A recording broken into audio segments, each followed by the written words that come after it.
আঘাতপ্রাপ্ত করেছে, আমাদের মারধর করেছে, তারা কেন 3 দিনের মাথায় জামিন পাবে? এটা কি আইনে আছে 3 দিনে? আমরা ন্যায্য বিচার চাই। আমরা ন্যায্য বিচার না পাইলে আমরা আবার রাজপথে নামবো এবং আসি এবং থাকবো।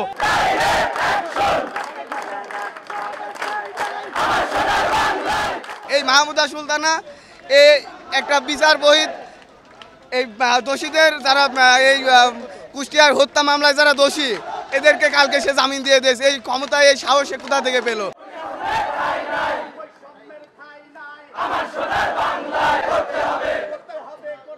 মাহমুদা সুলতানা কিভাবে এদের অত তাড়াতাড়ি জামিন দিয়ে দেয়?